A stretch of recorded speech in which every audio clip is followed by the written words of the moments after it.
My guest today is Bri Lafferty, and Bri had a near-death experience in 2017, which transformed her into becoming a death and spiritual doula.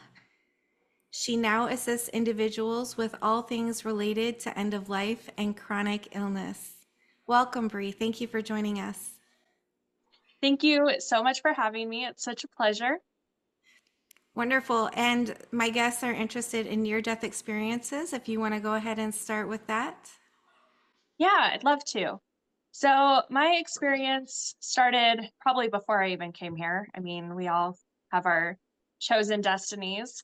And I ended up suffering from a rare chronic neurological disorder that was incurable. And symptoms really started to start at 10 years old and just started to increase and progress as I got older. Also, around this time, I experienced some interesting paranormal and metaphysical things that were happening that the church I belonged to didn't really admit that could go on. So here I am going through puberty and a rare illness that was still undiagnosed and some weird phenomenon. And the convergence of those stories is really what led to my near death experience in 2017. So, throughout my adolescence, my puberty, and my young adult life, the symptoms progressed and the metaphysical, paranormal things progressed. And I really was unsure about where my faith lied and what was, I knew there was things that were real. I knew that this spiritual world was real because it presented itself in front of me and it was interacting with me. And so society would only say it's real in horror movies, basically, ghost stories.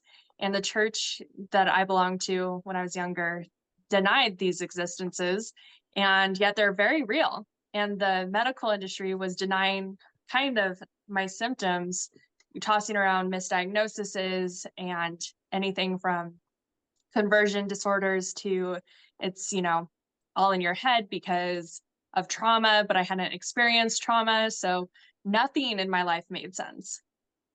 So I was finally diagnosed at 18 with myoclonus dystonia, once again, a rare neurological disorder. And at the time, they're like, well, we've tried everything. We don't know how else to help you. So I went on with life, trying to manage the best I could. And my mom was always there as both my medical and spiritual warrior. She was always looking for an answer for both the medical side of things as well as the spiritual side of things. And so I continued to progress, and the metaphysical things kept progressing. And I tried to live a normal life. I went to school, I graduated from college, got a career in construction in the office end. I was a marketing professional.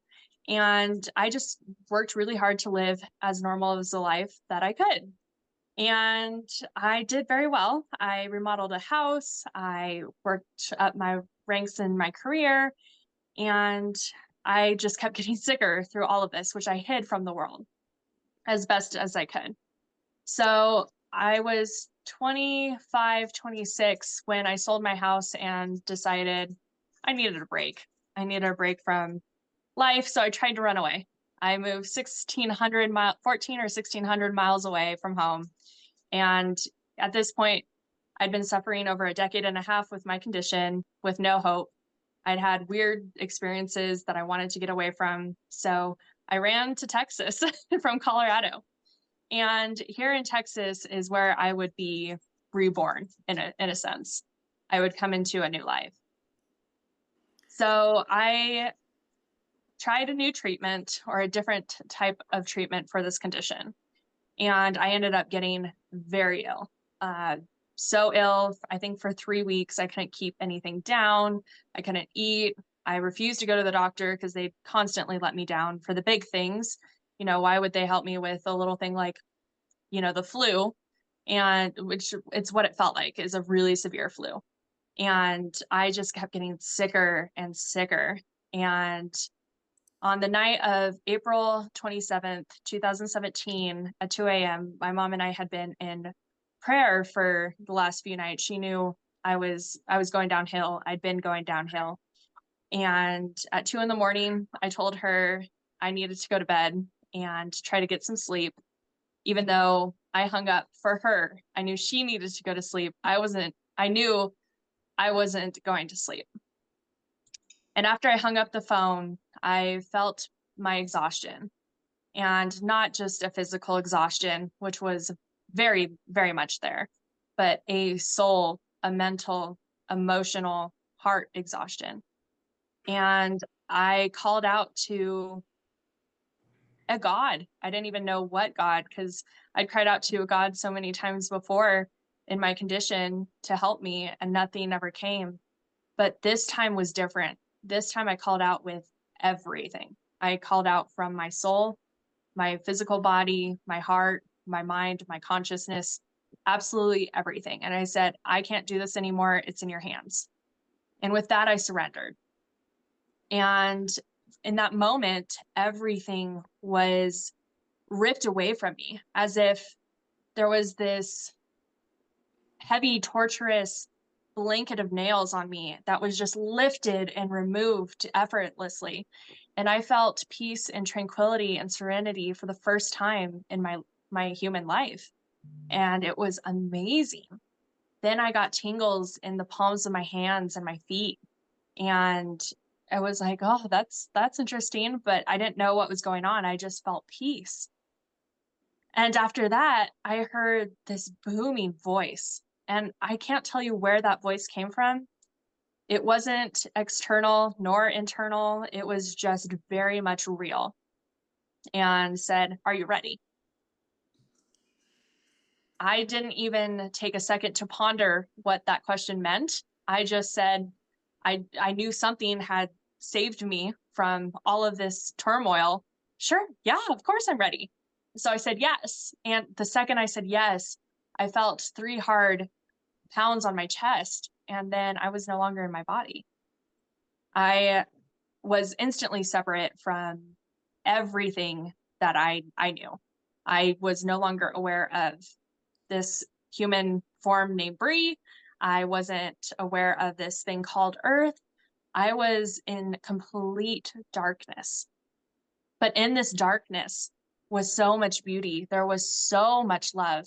It was velvety and comforting, and it was pure energy, the pure energy of love. So kind of even staticky. And in this darkness, it was completely dark, and yet I could see the the being, the creator, the God that had saved me. And it's just this beautiful mass of energy. And I, for a second, even though I didn't realize I was no longer human or on Earth, I did have the thought, am I dead? To which 3 monks float by and give me kind of a shit-eating grin, like, if you only knew. And it took me 5 years to realize what that meant. And they laughed at it wasn't a laugh, but they laughed and they chuckled, because death isn't a thing. There is no such thing as death, just a transition of energy. But I didn't know that at the time. I just thought it was curious. And when they kind of just disappeared back into the darkness, I then entered this amazing tunnel. This tunnel that I was going through at supersonic speed, and my soul was being downloaded with information, and around me were ones and zeros just going by so fast, and the blue was brilliant. My background is the closest thing I could find to it. It's, I could make a million alterations to it and I still wouldn't get there, because that blue just doesn't exist here on our realm. And as I'm going through, I'm being downloaded with ones and zeros and binary code, and seeing the code all around me. And it's just absolutely fascinating, phenomenal. And I feel like I'm going through it at warp speed, but it doesn't even make sense, because how can I be going fast when it's kind of not physical? So there's nothing to compare it to, but it felt fast. And I ended up in this space. I call it a room, but there's no doors or windows or walls or ceilings or anything. But it felt like a room.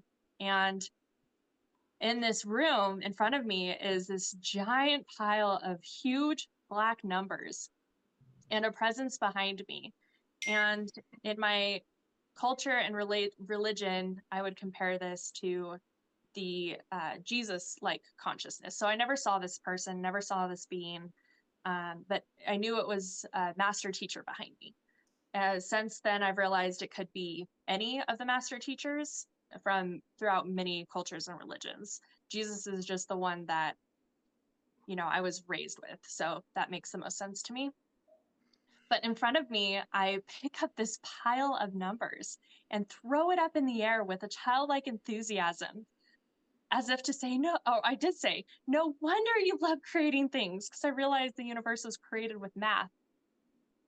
I didn't think I was that much of a math geek, but I was so extremely joyous that I knew that the universe was created with math and it was so much fun to create.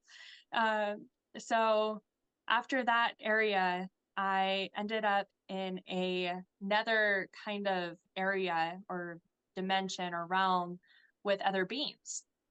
And these beings were a lot like me. And I say beings because I don't know if they were ever human, but they felt like they were on the same soul journey as I was. And in this area, we played. It was curiosity and oneness, and our thoughts became reality instantaneously. And we communicated so fast, it was even faster than what we would consider telepathy. Because in telepathy, you have a thought, someone reads your thought, responds with the thought that you read. But this was so much faster. Um, Different instances that happened in this area was I saw some beings sliding down some trees covered in snow. And I thought, I don't know if I like snow. And instantly the trees turned to lush green, moss filled branches. And I was then sliding down the trees and realized, oh my gosh, if I don't like snow and it turned to green, what if these other beings sliding down the trees with me don't like green and they're actually sliding down snow and I can see them sliding, but I can't see what they're experiencing. And we're experiencing different realities simultaneously together. And at the time, it was just, oh, curious. But now it's like, whoa, that is a interdimensional mind mind meld. So, that was just a fascinating part of my experience with experiencing different realities at once and being aware of it. We also danced together as if we had choreographed for millennia and worked together. I had multiple bodies I got to play with. I tried to learn how to fly and was terrible at it. I ended up hitting a pole that severed my arm, but it didn't hurt. There was no pain. There was no fear. It was just like, oh, oops. And then I watched it grow back with more binary code. And I was like, oh, that's cool. So this whole time I was in this area, which felt like the majority of my experience. And we use time because we don't have any other words for it here in our 3D experience. But there was no time. It was just experience upon experience. And I just feel like the majority of my experience happened here. And I could go into detail on that some more, but I don't know if it's that exciting to anyone else. I mean, I kind of worked in a grocery store and just kind of milled about and explored the area. I know that I am very interested in this area that would you call it kind of like a playground, or that's what it sounds like to me so far? Yeah, so it was definitely a playground. So a lot of other near-deathers that I've now since learned about, I had no idea what a near-death experience was or anything about binary code or the quantum or anything before this experience. But I now know that a lot of NDEers go to heaven and it's filled with marvelous marble and past lives and relatives that have passed on and uh, life reviews. And I didn't have any of that. So it's definitely not what I would consider heaven. It wasn't hell, but it was a holding place, I feel. And this holding place, there was no fear or anger or judgment. I mean, it was just pure curiosity, joy, and love. And that's all I did. I played and explored. There were some beings working on this really interesting piece of equipment that had a huge flame at the end of it. And at this point, even though I don't like snow, I was a snowman.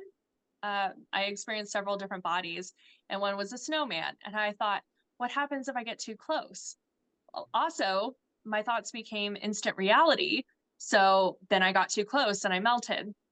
And I'm just a puddle of eyeballs at thinking, oh, I wonder if anyone will come put me back together. And without words, and as fast as that thought happened, I was put back together. So it was absolutely a playground, and it was fun and curious and exciting and just so full of joy.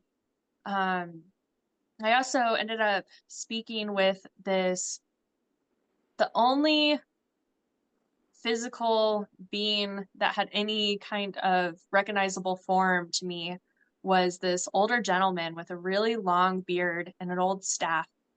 And we talked for what felt like hours, even though there's no time.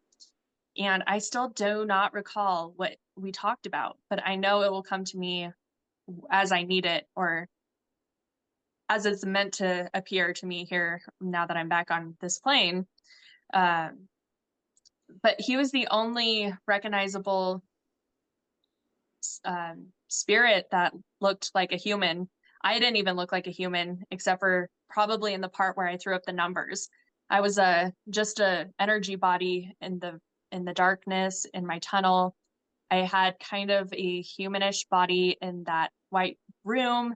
And then I was a robot. I was what looked like a Russian nesting doll, a snowman, and just all the fun things in this space. And after spent forever in this space, there was a barbed wire fence. And here you can see through a barbed wire fence pretty clearly. There's nothing impeding your view. But in this space, I couldn't see beyond it. It was all blurry. And some of these beings were crossing through an opening on a land bridge to somewhere else. I was not given a choice if I could go with them or not. I didn't really think too hard on it. I just knew I couldn't go with them. And I ended up in the last place of my experience in another, felt like a room, even though, once again, I didn't see any doors or windows or walls or floors or ceilings, but it felt like a tiny room. And there's these 7 amazing beings behind me, which until recently, I also didn't know who they represented. I just knew they represented great wisdom and power. And someone suggested they might be the 7 archangels. There's also 7 pillars of light and a few other suggestions I've gotten. And in front of me was a beautiful scroll, and script was being written on it in glittery gold floating letters. And my ego decided to come back. My ego had been gone completely this whole time. And I was just my soul consciousness body. But at this moment, my ego came back and said, "Ha, you're showing this to a human." And just like that, the scroll rolled up and I got sent back to my body on Earth. And I felt my heart start again. So I didn't really feel it stop. I just felt the 3 hard thumps. And I really did feel it start. And that is an experience and a feeling I am still yet to be able to describe. That is amazing. I haven't heard a story similar to yours. The scroll, were you able to read anything that was on the scroll? Yeah, I think I was able to read 2 sentences, but because my ego came back and it rolled up, that it's all blurry now, and it's very purposeful that I cannot remember, just like the wisdom of the older gentleman I was talking to. I'm sure it'll come one day. Definitely. And you said there were other beings there in this playground area with you. Did any of them feel familiar? Did you feel like you knew anyone? No, they all felt like strangers. So if you were to go to a large market in a city where people are very, very friendly, that's kind of how I experience this relation between others. And the whole fact that I didn't even know if they had ever been human before, like they may have not even ever been on Earth. So yeah, none of them felt familiar to me at all. It was a weird, strange closeness. You said you were creating with your thoughts. Do you feel everybody there was working on creating their own reality with their thoughts? Was it a combined landscape with everyone's thoughts involved? Yeah, so with the whole tree thing, definitely. I knew that they could easily be creating their own realities. However, it was also such a independent feeling that felt so separate that I I kind of feel a lot of them were confused as I was and was just kind of moving in unity and one.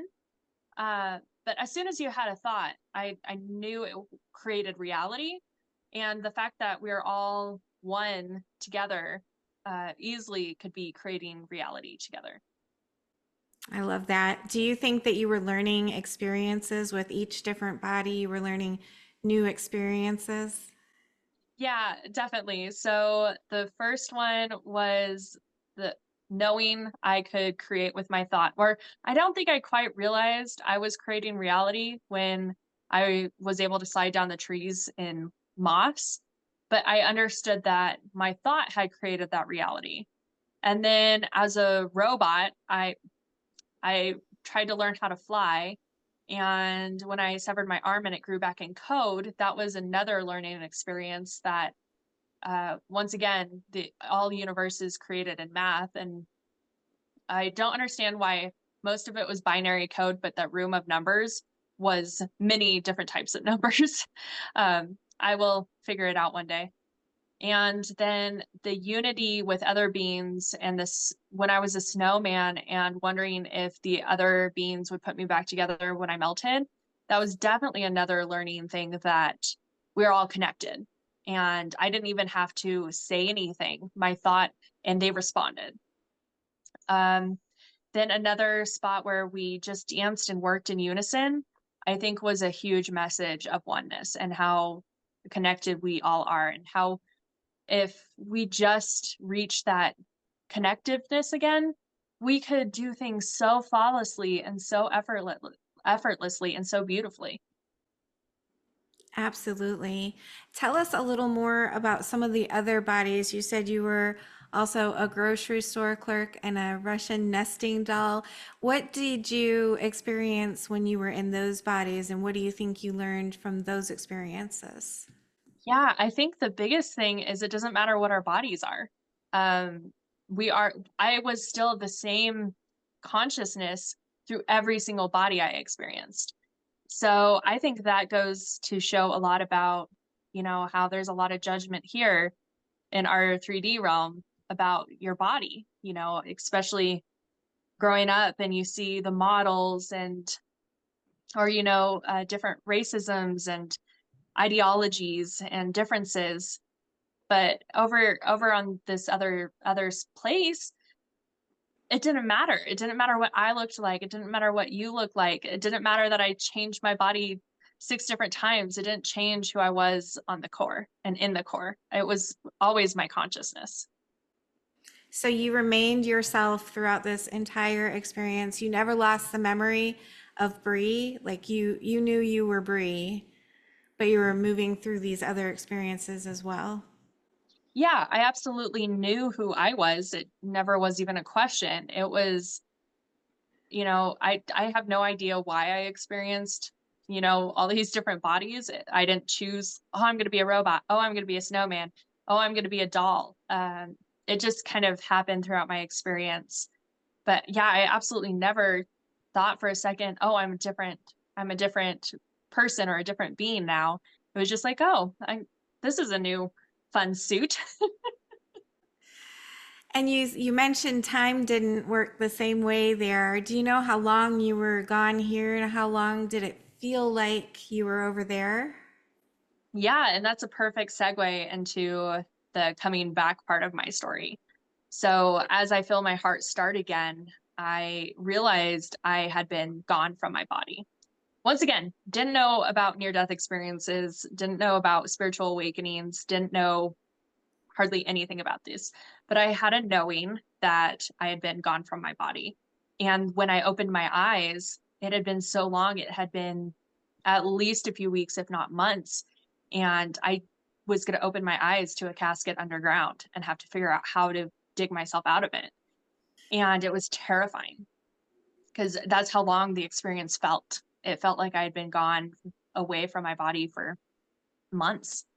And I was confused to how my body can still be in good enough shape after being buried for so long that I could return consciousness to it. And a lot of things went through my head. And before opening my eyes, I tried to get back into that space. I wanted to go back to wherever I was. And I tried slowing my breath, holding my breath, relaxing every part of my body, trying to surrender again in the same way I just had done. And nothing worked. And then I forgot about this until somebody just posted about it on Facebook, and the human urgency to use the restroom and have to urinate hit me really hard. And I was like, oh, I'm definitely back to me. And I opened my eyes and I was in the same spot. And I looked at the clock and it had only been 8 minutes. Wow. So you felt like you were there for months and it had only been 8 minutes that had passed. Well, thank goodness your body wasn't buried in the ground. That would have been a nightmare. Yeah, well, and not only would it have been a nightmare, but I was starting to get frustrated with my family for ignoring my wishes to be cremated. Oh my. Well, now you got to know to make sure that they know Yes. your wishes. Well, that is an amazing story. I've never heard really anything quite like it. Thank you so much for sharing it with us. Do you feel like there is a reason? Do you feel like you were sent back because you have a purpose still to achieve here? Oh, absolutely. That purpose took me about 6 years to realize. So after my experience, I was not happy being back. I had, I felt like I suffered enough.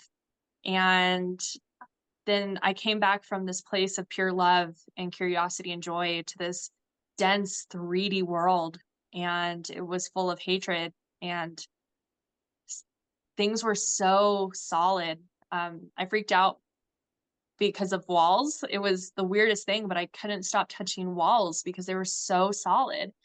And I realize now hindsight is such a beautiful thing, but I did some lot of studying since then and realized I was in a place that the frequency was so high that matter was very subjective and it was very malleable and you could pass through it. And, there was nothing so hard. Where here on our 3D earthly realm, the frequency has slowed so much that the matter has become very dense. And I didn't understand why I was freaked out from that for a while until I realized, I just unexpectedly got put into this place of super high frequency and then slammed back into our slow, dense world. And it felt like my body had been stuffed into a sausage casing because I was not restricted. I could be anything, anywhere, huge, small, but here I was confined to this suit again. And the walls in my body just were so confusing. So it was a really hard transition. Once again, I didn't know a lot about NDEs or out of body experiences, spiritually transformative experiences. So it was all very confusing. So um, I didn't realize because I was so confused that my medical condition had gone into remission and I was not having symptoms. And these symptoms I had daily for a decade plus, and at least monthly, if not weekly, a decade and a half plus. And I was just so confused that I hadn't even realized that I wasn't having symptoms. And finally, when I came to the realization, I went on my first ever podcast with Jeff Mara. And I was still, kind of confused and unsure that this had happened and what it was about. But I felt like if I talked about it, maybe it would help.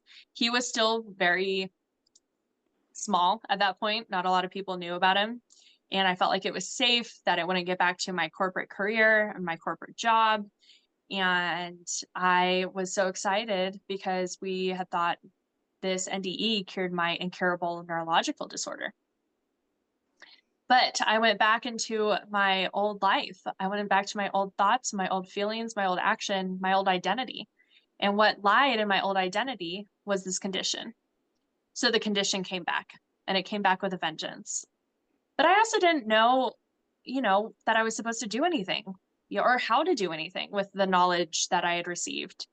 I went to an IANDS event in 2018, but much like you said that you haven't heard a lot of stories like mine or any. I listened to all these amazing stories of near death experiences and out of bodies, and none of them sounded like mine. They were filled with heavens and marbles, marble castles and healing and amazing and past relatives and past pets and life reviews. And I listened for 3 days. I listened for 3 days and no one sounded like mine. So I went back into denial. And then I really went back into denial when my condition came back. And then I felt like a fraud for going on and saying, "Oh, I'm cured from my experience." And then it came back. So I was kind of devastated. I was like, who am I? What is this about? And I just ignored it and worked harder. I went to work harder at my past identity instead of trying to break free of it. And in that, I ended up with, my symptoms increasing exponentially. I ended up with a cancer diagnosis, all when the world shut down from COVID. And I was living on my own in Atlanta because I thought, I'll run again. I'll run again from everything. So not only was I running, but I was running to a beautiful place and a better job and, somewhere I could really explore. So it didn't really feel like running. But then the world just came crashing down on me again. And I was kind of at my wit's end and ended up having to come home. My condition had progressed to the point that I was no longer dependent. I started becoming reliant on family and friends to help me and trying to hide it so much in my NDE that I was confused about. But also in 2020, I heard Eben Alexander's story. And here a neurosurgeon that is an atheist had this experience. And I felt like it was similar enough to mine that it made sense and it hit me and it went through me as if, I don't know if you've ever seen Harry Potter when the nasty eaters come through him and he's just like taken aback. But that's what it felt like. It just felt like this huge wave of knowledge and acceptance hit me with such force that I was taken aback and I screamed. So that also happened in 2020. But what was I supposed to do with this now, knowing that this experience was real? I didn't know. It wasn't until I was able to have a brain surgery for this condition that really accelerated my purpose. So as I'm unable to walk and I'm unable to do my hair or my makeup, button up my clothes, put in earrings, the studs, really losing a lot of my dependence and refusing to give up hope, was I basically not rushed into brain surgery. It wasn't like the day of, but we found a new neurologist and he said, why has no one offered this to you? And got me in as fast as possible for brain surgery that they considered life-saving. Well, in this surgery, I finally came out of survival mode. So even after my near-death experience, I had, this wisdom and this amazing transformation, but I was still in survival mode because I didn't know what any of it meant. I came back being able to hear people's thoughts and feel people's feelings and I could tell you exactly where you hurt. I drove past car accidents, and I could feel if they had whiplash or a seatbelt that pulled. I mean, it was overwhelming. So I didn't know what to do. I was still in survival mode. This brain surgery got me out of survival mode. And in that relief, I did some more research, and there were some programs from my past identity I wanted to reprogram and erase. By the time we're 35, we run on 95% programs. And there were some I wanted to change, and I knew they only existed in my subconscious, that no matter how hard my conscious worked at it, it wouldn't work until I hit that subconscious. So I went to a meditation retreat and trying to work on something unrelated to my condition and just an old program. And I never really meditated before. Myoclonus dystonia has a super hyperactive brain. The brain actually looks like it's in constant seizure mode, and they don't understand why you're not actually in a seizure. And the glucose consumption is basically the whole brain. And normal brains, it's only, about a quarter of the brain that's lit up. So I couldn't slow down enough or relax enough to try to meditate. I tried mindfulness meditation, but that puts you fully into your 3D senses and your 3D world. And at this retreat, I was taught how to get out of my 3D world and get away from the senses. So on the second day, my heart and my brain go into this beautiful coherence. And the most amazing thing happened. The binary code from my tunnel came and started circulating. And I realized I was healing myself. It was the code I needed to heal myself. And since that day, it's been about 7 months and I've had no symptoms. So I realized I was cured from my near-death experience, but because I went back into my old identity and recreated the condition, that I needed to learn that experience as well. Mostly so that I could go and help other people learn how to heal themselves. So that was one huge purpose that came into fruition for me, was learning that I do have the power to heal, that there is power to heal. And I was not an imposter. I actually did heal from my near-death experience. And just being very passionate about teaching others to break free from their past identity, and they can create the future. And everyone can do it. Just like in that space, I could create my reality instantaneously, but it's because we're also vibrating at this high frequency, and we didn't have to slow it down to create matter. So here it takes longer. And another thing I was absolutely drawn to when I came back was hospice. So I went and volunteered for hospice for 2 years, and I just felt so honored to be able to help people with end of life challenges and transitions, because I knew I could hold authentic, happy space for them. I knew that they were going somewhere amazing. I didn't know exactly where, because I knew that there were many levels and I was just in one of them. And I knew they were going somewhere amazing. I knew I could hold that authentic, exciting space without needing to say a word, which is ironic because most of my volunteering, I ended up in the memory word where they couldn't say a word. So I realized I had a huge passion and a purpose there. But at hospice and volunteering, I didn't feel like I could do enough.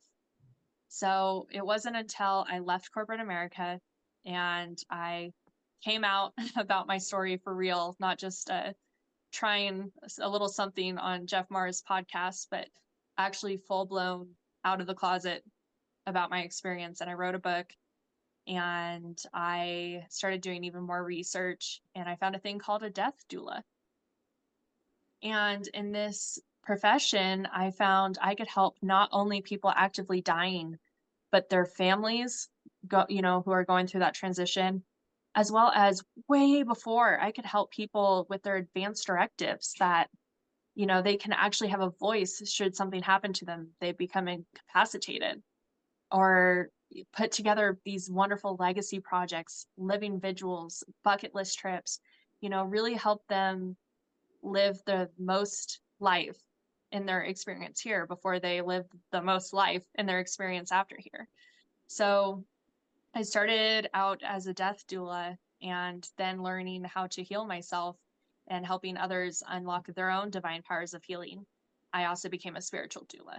So I know my purpose now is to help people through the most difficult transitions of their life, being end of life transitions, which are hard on individuals and family, especially if you haven't recrossed that veil or you haven't reaccessed the knowledge that is just right there and that is not actually death, as well as birthing into your authentic self, breaking free of your rough soul contracts you made for yourself, and being able to live your best, healthiest life. Isn't it amazing how we gain so many gifts from experiences that seem like they should be traumatic, but they're the opposite. It's amazing that you've become this great help to others, because that's why I started this. Is I had an experience myself and wanted to share near-death experiences with the world because they gave me so much comfort after my experiences. So you mentioned that you had a book and you have this business that you're running. Is there a way that people can reach out to you if they're in need of your services or to order your book? Yeah, absolutely. So the first book I wrote was on the near-death experience, everything leading up to it, and about the next couple years afterwards. And that is called White Flame, and it's sold where all major book retailers sell. So Amazon, also on my website.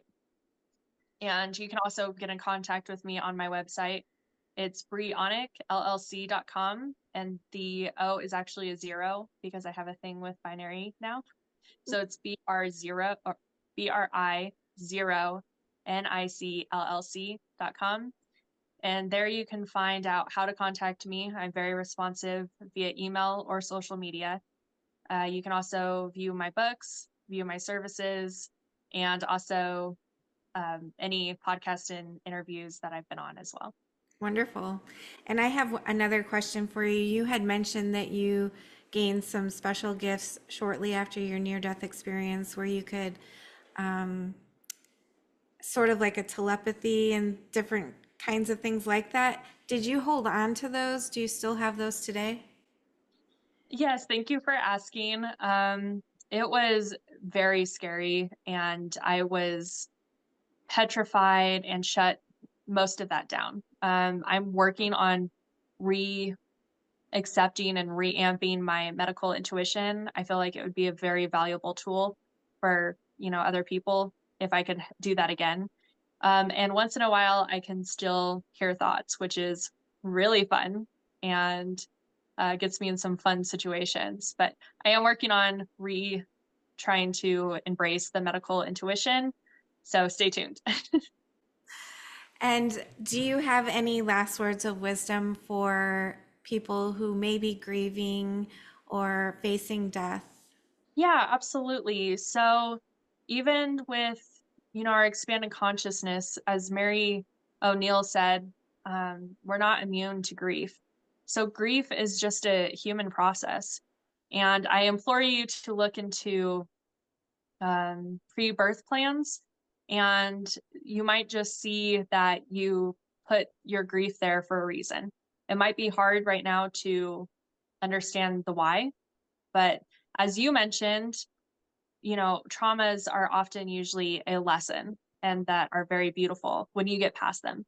While you're going through it, feel it, experience it, have the ups, have the downs, have the 10 emotions at once. It is natural. It's what we're here to do. And for those who are, transitioning, I hold loving space for you. And I'm so excited for your next journey, your next adventure. And congratulations for graduating Earth. Thank you so much, Bri, for joining us here. I wish you the very best. Thank you.